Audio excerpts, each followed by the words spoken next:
신약 성경 로마서 4장입니다.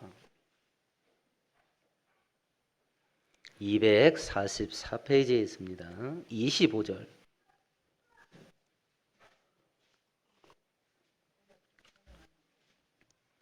한 절만 같이 읽습니다. 예수는 범죄한 것 때문에 내줌이 되고. 아멘. 아멘. 저번 주에 한 주간은 십자가 고난과 죽음의 의미가 무엇인지를 묵상하면서 우리가 고난 주간을 보냈는데요. 오늘 읽었던 이 한 줄의 성경은 예수께서 십자가에서 못 박혀서 죽으시고 장례 치른 지 3일 만에 다시 부활하신 그 부활의 의미가 뭔가 하는 것을 보여주는 본문이에요. 딱 한 절이지만 이 한 절 속에는 십자가 사건의 의미가 뭔지, 부활 사건의 의미가 뭔지 우리들에게 정확하게 표현해주는 구절인데요. 십자가 사건과 부활 사건은 우리의 구원의 완성을 위한 두 개의 사건은 한 세트입니다. 동전의 양면이에요. 둘 중에 하나만 가지고서는 우리의 구원이 완성되지 못합니다. 그래서 오늘 이 본문을 놓고 십자가의 고난, 십자가의 죽음의 의미와 부활 사건의 의미를 우리가 바로 알고 구원의 은혜에 대한 감사와 감격이 회복되는 복이 있게 되길 축원드리겠습니다. 먼저 그럼 십자가 사건의 의미가 뭔가를 보십시다. 25절을 다시 보시면 예수는 우리가 범죄한 것 때문에 내어줌이 되었다 이렇게 되어 있습니다. 십자가 사건의 의미가 뭐냐, 이걸 현대말로 이렇게 번역을 했는데요. 예수께서는 우리의 범죄로 인해 죽음에 넘겨지셨다 이렇게 됐습니다. 그러면 예수님께서 십자가를 짊어지신 것은 힘이 약해서 로마 군병들에게 잡히고 죽임을 당했냐라고 하는 것이 아니라 하나님이 예수님을 죽음에 내던졌답니다. 하나님께서 예수님을 세상에 내던지셨대요. 요한복음 10장에 보면 예수님께서도 자기가 버렸다 이렇게 표현하시는데요. 아버지께서 나를 사랑하시는 것은 내가 다시 목숨을 얻기 위하여 목숨을 버림이라. 이것을 나에게서 빼앗을 자가 있는 것이 아니라 내가 스스로 버리노라. 나는 버릴 권세도 있고 다시 얻을 권세도 있노라. 당신의 목숨을 자기가 내던져 버렸대요. 예수께서는 하나님 본인이시고 우리와 똑같은 사람이셔요. 그 하나님 대신 예수님께서 당신의 목숨을 자기가 내던졌답니다. 십자가 짊어지면서 저번 주에도 말씀드린 것처럼 하나님 대신 예수께서 우리와 똑같은 인간 대신 예수께서 하나님의 성품은 포기하십니다. 전혀 사용하지 않아요. 만약 하나님의 능력을 사용했다면 지금까지 죽지 않았겠지요. 하나님은 불멸이시니까 아마 지금까지도 십자가에 매달려 있을 겁니다. 그래서 하나님의 능력을 사용하지 않아요. 마태복음 26장에 보면 예수님이 체포되니까 베드로가 칼을 빼서 예수를 붙잡으려고 하는 자들 중에 하나의 귀를, 한 사람 마고라고 하는 대제사장의 하인이었죠. 귀를 떨고요. 귀를 자릅니다. 그러니까 예수님께서 그 떨어진 귀를 주워가지고 벽에다 껌 붙이듯이 틱 붙여주시면서 뭐라고 말하냐면 칼로 일어난 자는 칼로 망한다. 내가 지금 하나님 아버지께 기도해서 천사 12군단을 땅에 끌어올 수 없을 줄 아느냐. 만일 내가 그렇게 한다면 이런 일이 일어나리라고 예언된 성경의 말씀이 어떻게 이루어지게 되겠냐 하면서 저항하지 못하게 합니다. 자기를 가로막지 못하게 해요. 로마 군단 한 군단은 보병 6,100명하고 기병대 726명으로 구성된 부대 이름이에요. 레기온이라는 단어가. 로마 한 군단은 로마 군병 약 7,000명으로 구성되어 있습니다. 그러면 로마 군단 12군단이면 약 82,000명 군대예요.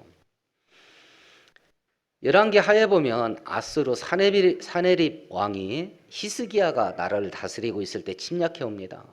감당을 못 하겠는 거예요. 그래서 히스기야가 백성들에게 전부 금식해라. 하나님께 살려달라고 기도하자. 해서 히스기야도 금식하면서 기도를 합니다. 그래서 하나님께서 엘리야 선지자를 보내서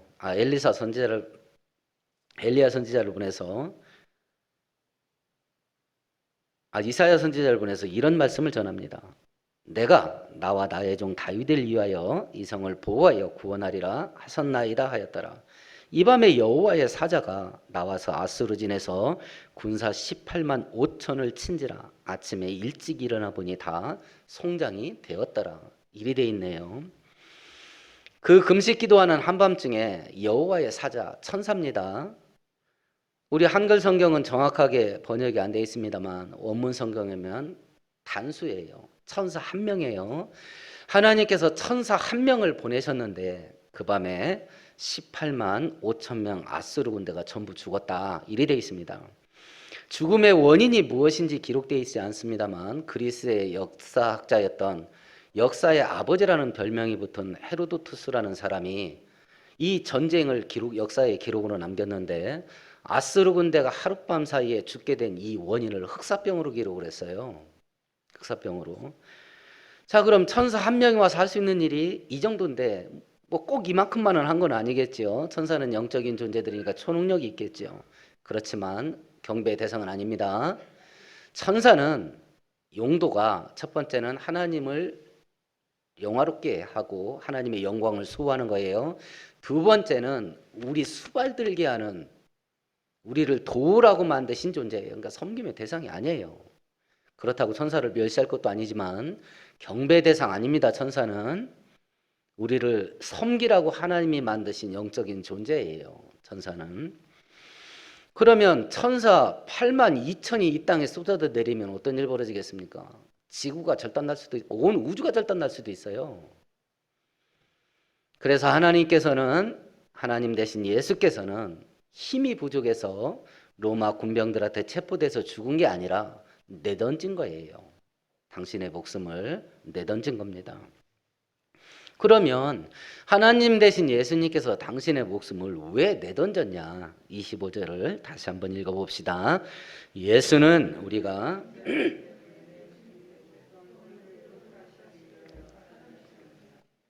우리가 범죄해서 죄인 된 것 때문에 예수님이 자기의 목숨을 내던졌답니다. 죽음에. 우리가 출애굽기를 살펴보면서 성막을 배웠습니다. 성막 그림 속으로 다시 한번 들어가 보십시다. 사람이 하나님 계신 지성소 법궤 있는 곳으로 나아가는 과정을 보십시다. 제일 먼저 통과해야 될 성막의 도구가 뭐냐면 죄인의 죄를 용서함 받게 만드는 속죄 제사를 드리는 번제단이에요. 그걸 제일 먼저 통과해야 됩니다. 죄인이 죽지 않습니다. 죄인 대신 제물이 죽습니다. 죄를 진 사람이 자기가 직접 제물을 잡습니다. 목을 자르고 피를 받아 대야에 담고 그 피 담은 대야를 제사장에게 줍니다. 자기가 뿌리고 다니는 거 아닙니다. 그러면 제사장은 그 피를 번제단 주변에 뿌립니다. 죄를 진 사람이 제물의 배를 가르고 가죽을 벗기고 토막을 내고 그리고 내장을 다 분리를 합니다. 그래서 하나님께 태워 바쳐야 될 걸 태워 바치고 제사장이 속죄를 죄 용서함 받았다라고 하는 속죄를 선포를 하면 죄를 진 이 사람의 죄가 용서함 받습니다. 근데 구약의 제사는 속죄 제사는 완전한 게 아닙니다. 영원한 죄 용서함을 받게 하는 제사가 아닙니다. 죄를 질 때마다 속죄 제사를 드려야 됩니다. 그리고 죄를 짓게 만드는 죄의 욕구, 죄의 욕망이 우리 안에 있는데 우리 안에서 죄 짓고 싶은 욕심이 일어나요. 아, 저거 하고 싶다. 그래서 결국 손과 발이 하는 겁니다. 죄를 짓게 만든 육체의 죄만 씻어줘요. 죄를 짓게 만드는 타락한 죄로 오염된 사람의 마음과 영혼은 씻어주지 못합니다. 불완전한 제사예요.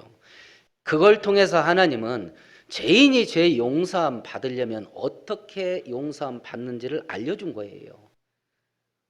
완전한 죄를 용서함 받게 만들어 주는 제물이 죽어야 제가 용서함 받을 수 있다라고 하는 것을 구약 제사를 통해서 우리에게 알려준 겁니다.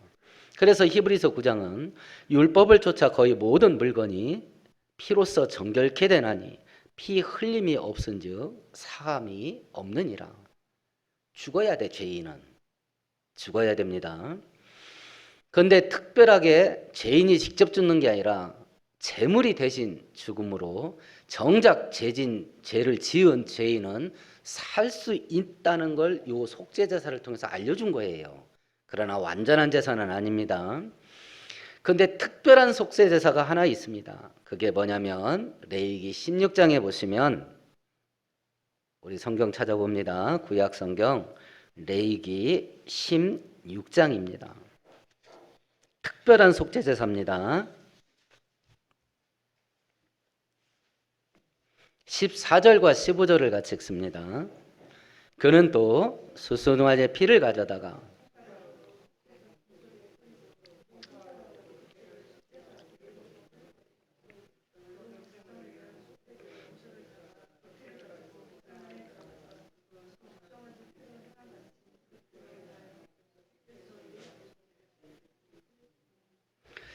1년에 딱 한 번, 지성소에는 아무나 들어가면 다 죽습니다.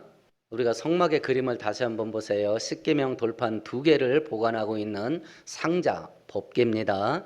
그 상자가 보관되어 있는 가장 성막 안쪽의 공간을 지성소, 지극히 거룩한 장소다라고 부름받는 그곳입니다. 1년에 한 번, 대제사장도 지성소에는 1년에 한 번 들어갑니다.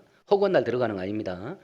1년에 한 번 법궤 앞에 나가서 이스라엘 백성들 전체의 죄를 한 방에 속죄 제물로 용서함 받게 하는 속죄 제사를 드려요.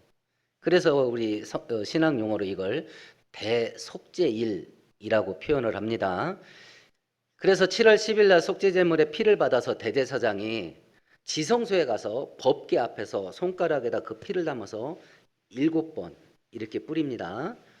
성경에서 3, 7, 12는 완전 숫자라 그랬죠. 완전한 피 뿌림인 것 같아요. 7번을 뿌리라 하는 거 보니까. 그 7번을 뿌리면 그 한 번의 속죄 제사로 이스라엘 백성들 전체 온 국민들의 죄가 용서함 받아요. 용서함 받습니다. 근데 물론 이것도 불완전한 대속죄 제사죠. 그래서 해마다 드리는 겁니다. 해마다 드리는 겁니다. 예수님께서 십자가에서 못 박혀 돌아가시면서 숨 거두시기 바로 직전에 했던 말, 다 이루었다 하고 숨이 끊어지셔요. 우리 한글 성경은 다 이루었다라고 번역했지만 원문 성경은 경제 용어예요. 잔금 다 치루었다라는 단어예요. 죄값 다 치렀다는 뜻이에요. 잔금을 다 치렀어요. 그러니까 우리가 죄값 치를 게 없어요. 예수를 믿으면. 그러나 예수를 믿지 않으면 죄값 잔금이 남아 있으니까 본인이 치러야 됩니다. 본인이 치러야 됩니다. 우리가 예수를 나의 죄를 용서해 주시는 구원자로 하나님의 아들로 믿으면 죄값이 치루어졌기 때문에 죄값 치를 게 없습니다. 그래서 다 이루신 거예요. 예수님의 십자가 죽음은 바로 이것 때문에 십자가에 하나님 예수님을 내던지셨대요. 우리가 죄인이었기 때문에 그 죄에 대한 죄값을 치르시기 위해서 예수께서 십자가에서 돌아가셨답니다. 자, 이건 뭐 교회 다니시면 대충 다 아는 사실입니다. 이건 하나님께서 온 우주를 창조하셨다라고 하는 진리보다 더 위대한 은혜예요. 위대한 진리입니다. 이걸 믿으면 진짜 천국 갑니다. 이걸 믿으면 진짜 천국 가요. 위대한 진리예요. 근데 이제 우리가 한 가지를 돌아보는 겁니다. 온 우주를 창조한 것보다, 온 우주를 나에게 주는 것보다 더 큰 은혜가 죄를 값없이 용서해 주신 거예요. 그래서 우리가 흔히 한 영혼이 천하보다 귀하다라고 표현한 이유가 바로 여기 있는 겁니다. 그러면 이런 엄청난 은혜를 받았고 이런 엄청난 비밀을 담고 있는 십자가 죽음에 대한 진리, 이 사실이 어디에 보관돼 있냐라고 하는 거예요. 지금 나의 머리에 보관돼 있냐, 내 심장에 보관돼 있냐, 이걸 살펴야 돼요. 만일 이것이 머리에 보관돼 있다면 이런 일이 있을 겁니다. 요한계시록에 보면 두 교회를 책망할 때 에베소 교회와 라오디게아 교회를 책망할 때 책망의 내용이 이렇습니다. 내가 너를 책망할 것이 있나니 너의 처음 사랑을 버렸느니라. 에베소 교회를 책망한 내용입니다. 3장에는 이런 구절이 있습니다. 내가 네 행위를 아노니 네가 차지도 아니하고 뜨겁지도 아니하는도다. 네가 차든지 뜨겁든지 하기를 원하노라. 네가 이같이 미지근하여 뜨겁지도 아니하고 차지도 아니하니 내 입에서 너를 토하여 버리리라. 이 진리가 머리에 지식으로 보관되어 있으면 심장은 냉장고일 겁니다. 우리 심장은 냉장고일 거예요. 그러면 냉랭합니다. 만일 이 진리가 심장에 박히게 된다면 우리 심장에 불이 붙게 되어 있습니다. 우리 심장에 불이 붙어요. 그리고 이 심장에 불이 붙으면요, 미국의 항공모함이나 원자력 그런 운영되는 그런 무기들이나 장비들을 보면 수명이 거의 영구적입니다. 영구적이에요. 엔진이 안 꺼져요. 영구적이에요. 이 진리가, 십자가 사건의 진리가 우리의 심장에 내려앉으면 심장에 불이 붙습니다. 그럼 우리의 심장이 원자력 엔진이 돼요. 영원토록 하나님만 사랑하고 하나님께만 감사하고 하나님께만 충성하고 하나님만 경배할 수 있는 힘과 에너지가 무한정 뿜어져 나와요. 심장에 불이 붙으면 우리 심장이 원자력 엔진이 됩니다. 근데 이 진리가 머리에 보관되어 있다면 우리의 심장은 냉장고 됩니다. 그러면 교회는 다니고 헌금도 하고 봉사도 하지만 아무 일도 안 일어납니다. 아무 일도 안 일어나요. 그래서 이 엄청난 은혜가 값없이 우리에게 주셨다 하는 건 지식적으로는 다 알 겁니다. 다 알지만은 이 고난주간과 부활주간을 거치면서 우리가 해야 될 게 뭐냐, 이미 그 은혜는 나한테 온 것이고, 그러면 내가 그 은혜를 머리에 지식으로 보관하고 있냐, 심장에 보관하고 있냐, 이걸 점검하면서 만일 단순한 지식으로 머리에만 보관되어 있어 우리의 심장은 냉장고가 되어 있다면 이 고난주간과 부활주간을 지내면서 우리의 구원의 은혜에 대한 감사와 감격이 다시 한번 뜨거워질 수 있게 되기를 축원드리겠습니다. 그러면 이 십자가 사건이 우리의 죄를 용서하는 의미를 갖고 있다면 그럼 부활 사건은 이건 또 뭐냐 이거. 부활 사건은 지성소 성막의 그림을 다시 한번 살펴보십시다. 대제사장이 7월 10일 날 속죄제물의 피를 가지고 법궤 앞에 나가서 손에 그 피를 찍어서 7번 착착 뿌립니다. 그러면 이스라엘 백성들의 죄가 용서함 받아요. 언제 용서함 받냐면 그 피를 7번 착 뿌리는 순간에 용서함 받습니다. 7번 뿌리면 죄가 용서함 되리라 그랬으니까 지성소에서 7번째 피를 착 뿌리면 그때 이스라엘 백성들의 죄는 용서함 받습니다. 그걸 대제사장은 압니다. 왜냐하면 자기가 7번째 탁 털었으니까. 근데 바깥에 있는 사람들은 알까요? 모를까요? 모르죠. 안에서 뭔 일이 벌어지는지 알겠어요. 문제가 여기서 터진 거예요. 피가 완벽하게 뿌려지는 그 순간에 죄는 용서함 받습니다. 그런데 바깥에 있는 사람들은 모릅니다. 바깥에 있는 사람들, 아까도 말씀드렸습니다만 성막 안에 들어갈 때 두 가지 상태에 빠지면 누구든지 죽습니다. 첫 번째, 성막에 들어가는 제사장이 합당하지 않은 사람이든지, 두 번째, 합당하지 않은 방법으로 제사를 드리든지, 둘 중에 하나에 딱 걸리면 현장 즉사예요. 그래서 우리가 출애굽기 28장을 제사장이 제사를 드릴 때 입는 옷, 이 예복 이름이 뭐라고 그랬죠? 에봇이라고 그랬죠? 그 에봇 겉옷에는 옷 끝자락에 금으로 만든 방울을 달게 돼 있어요. 그래서 제사장이 성막 안에 들어가서 제사 활동을 하면 딸랑딸랑 소리가 나는 겁니다. 움직이면. 왜냐하면 그 안에 들어가서 제사장이 아까와 같이 본인이 잘 준비되지 못했거나 잘못된 방법으로 제사를 드리면 그 안에서 현장에서 죽어요. 그러면 누구도 데리러 못 들어가. 대제사장의 임기는 종신제입니다. 죽을 때 대물림 되는 거예요.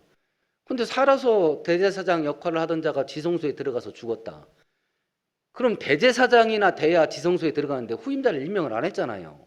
그럼 누가 데리러 가, 그 시체를? 그래서 대제사장 옷에 살았나 죽었나 확인할 수 있게 금방울을 달게 하셨고, 성경에는 기록되어 있지 않지만 유대인의 전승에 의하면 대제사장은 이 지성소에 들어갈 때 발목에 밧줄을 메고 들어간다 그래요. 그래서 그 안에서 죽으면 바깥에서 끌어내는 겁니다. 이렇게 해서 지성소에 들어가서 이스라엘 백성들 전체의 죄를 용서함 받게 하는 속죄제사를 드리는데 피가 7번 뿌려지는 순간에 죄 용서하면 됩니다. 그런데 바깥에 있는 사람들은 모릅니다. 그게 됐는지 안 됐는지. 그러면 바깥에 있는 사람이 7월 10일 날 대제사장이 드린 이 대속죄제사가 하나님께 받아들여짐 됐고, 그래서 우리의 모든 죄는 용서함 받았다라고 하는 것을 바깥에 있는 사람들이 언제 확증하겠어요? 언제 확증할 수 있겠습니까? 대제사장이 살아서 성막 밖으로 나오면 됩니다. 그러면 그 사람이 드린 제사를 하나님이 받았다는 증거잖아요. 만일 그 사람이 지성소 안에서 죽었으면 그 제사를 하나님이 받았다는 증거예요? 받지 않았다는 증거예요? 받지 않았다는 증거죠. 그러면 이스라엘 백성들의 죄 용서함은 없는 겁니다. 근데 대제사장이 살아서 성막 밖으로 나오면 그 사람이 드린 제사를 하나님이 받았다는 것이 증명된 것이고, 그렇다고 하면 모든 백성들의 죄는 용서함 받았다는 게 증명된 겁니다. 히브리서 6장에 보면 예수께서 멜기세덱의 반차를 따라 영원히 대제사장이 되어 우리를 위하여 지성소로 들어가셨느니라. 예수님이 대제사장이래요. 우리를 위해서 지성소에 들어갔답니다. 속죄제사를 드리러. 여기서 말하는 지성소는 십자가입니다. 예수님이 십자가에서 모든 피를 다 쏟아서 속죄제사를 드리는 순간에 우리 죄는 용서하면 됐을 겁니다. 피 뿌림이 있으면 죄는 용서하면 됩니다. 근데 우리는 그걸 아나요, 모르나요? 모르는 겁니다. 그러면 그 대제사장이 드린 제사를 하나님께 받았다, 하나님께서 받았다, 받아들이셨다 라고 하는 것을 뭘로 증명할 것입니까? 대제사장이 살아 나오면 됩니다. 그래서 다시 로마서 4장으로 넘어가 보십시다. 25절을 다시 한번 읽습니다. 예수는 우리가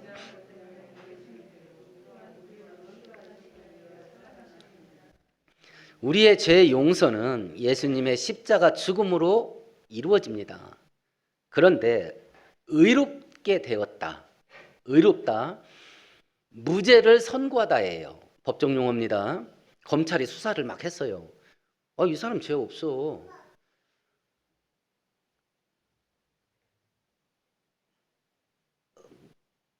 한동훈 검사 무혐의 처리됐죠. 근데 모 지검장이, 중앙지검장이 법원으로 이 무혐의 처리를 서류를 넘겨줘야 되는데 안 넘기잖아요.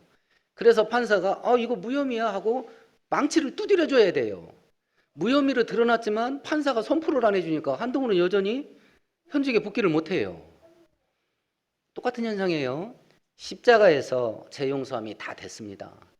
하나님 법정에서 하나님께서 무죄라고 선고를 해줘야 돼요. 선고를. 무죄라고 선고하는 완벽한 증거가 뭐냐? 대제사장이 살아 나오는 거예요.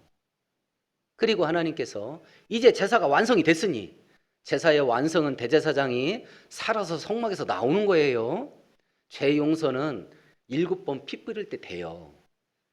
그러나 공식적인 무죄 선고는 살아 나와야 돼요. 그래서 예수께서 제사를 완성하고 우리가 하나님 법정에서 무죄 선고 받게 하기 위해서 부활했답니다. 이 부활의 의미가 뭔지 아시겠죠? 죄 용서함은 십자가에서 됩니다.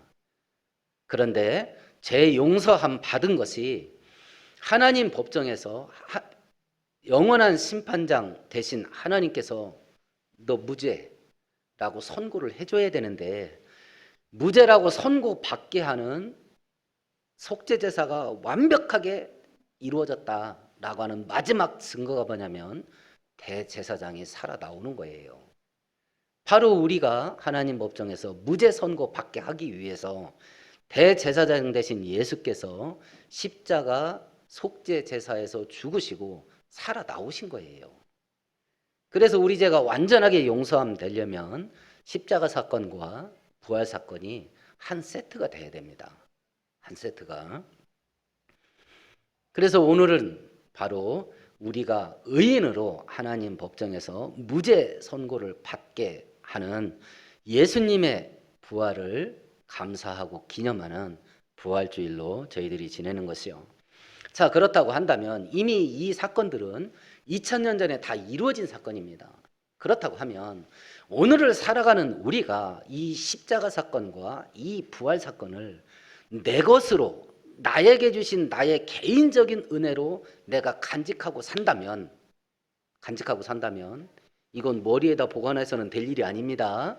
이 은혜가, 십자가 사건의 은혜와 부활 사건의 은혜가 내 심장 속에다 나의 개인적인 은혜로 보관하고 산다면 이 두 개의 사건, 십자가 사건과 부활 사건이 나에게 어떤 효능을 주는가, 이게 문제입니다. 이건 그냥 과거에 그런 일이 있었대 라고 지나갈 문제가 아니에요. 이 실제적인 사건은 2000년 전에 끝났지만 예수님의 십자가 제사는 영원한 제사, 그 효력이 영원토록 미치는 영원한 제사, 유통기간 없습니다. 영원토록 진행되는 겁니다. 그렇다고 하면 2000년 후에 지금 이 시대를 살아가는 우리한테 이 은혜를 내가 간직하고 살면 어떤 효능을 발휘하느냐, 이게 문제예요. 로마서 8장으로 넘어가 보십시다.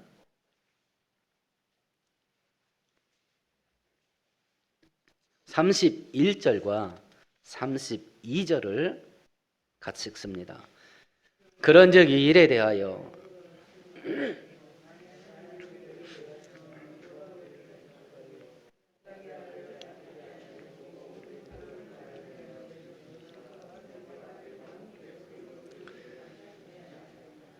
로마서 8장까지 바울 사도가 지금 제가 여러분한테 이야기한 걸 길게 설명한 거예요. 예수님이 육체로 이 땅에 왜 왔는지 아냐? 예수님이 왜 죽었는지 아냐? 예수님의 죽으심으로 뭔 일이 생겼는지 아냐? 그분이 왜 부활했는지 아냐? 이걸 8장까지 길게 설명을 한 거예요. 그리고 결론을 내린 겁니다. 전능하신 하나님께서 이렇게까지 해서 우리의 죄를 용서하시고 우리를 하나님의 자녀로 삼으셨기 때문에 하나님께서 모든 걸 우리에게 아낌없이 준다. 그래서 하나님께서 성도들을 인도하시는 거다. 하나님께서 이렇게까지 해서 우리의 죄를 용서하시고 우리를 하나님 자녀 삼아 주셨기 때문에 우리를 끝까지 지키고 보호하시는 거다. 이렇게까지 해서 우리를 구원하셨기에 하나님께서 우리가 필요한 것 있으면 채우시고 공급하시는 것이고 성도가 기도하면 응답하시는 거다. 이렇게까지 해서 구원하셨기 때문에 성도가 연약해서 너부러져 있으면 하나님께서 치료하시고 힘주시고 능력 주셔서 승리하게 하시는 거다. 그걸 지금 얘기한 겁니다. 그러면 이 은혜가 십자가 사건과 부활절 사건을 나의 개인적인 은혜로 내가 간직하고 살면 매일의 삶의 현장에서 나의 누림이 될 수 있어요. 전능하신 하나님이 나를 인도하시고 지키고 보호하시고 기도에 응답하시고 필요한 것 채우시고 공급하시고 내가 약할 때 힘주셔서 승리케 하시는 그 은혜를 우리는 날마다 체험하고 경험할 수 있어요. 그러니까 바울 사도가 담대하게 선포하는 겁니다. 만일 전능하신 하나님께서 나와 함께 있으면, 우리를 위해 주시면 누가 우리를 대적하랴. 이것이 부활의 사건을 자기의 개인적인 은혜로 간직하고 살아가는 성도들이 날마다 삶의 현장에서 경험할 수 있는 부활의 능력이에요. 기도하십시다. 하나님 아버지, 구원의 은혜와 부활의 은혜가 단순한 이론과 지식으로 우리의 머리에 머물러 있지 않게 하옵소서. 단순한 지식은 우리의 심장을 냉장고로 만들 것이고 우리의 믿음을 죽은 믿음 되게 할 것입니다. 이 고난주간과 이 부활주간에 성령 하나님께서 죽은 우리의 믿음이 불같이 일어나며 꺼져버리는 우리의 심장의 엔진이 다시 한번 용광로같이 불타오를 수 있도록, 그래서 받은 은혜로 마귀를 물리치고 세상의 유혹과 죄악의 유혹을 물리치며 이 땅에서 승리자로 살아가는 우리 모든 성도들 되게 하여 주옵소서. 예수님 이름으로 기도합니다. 아멘. 아멘.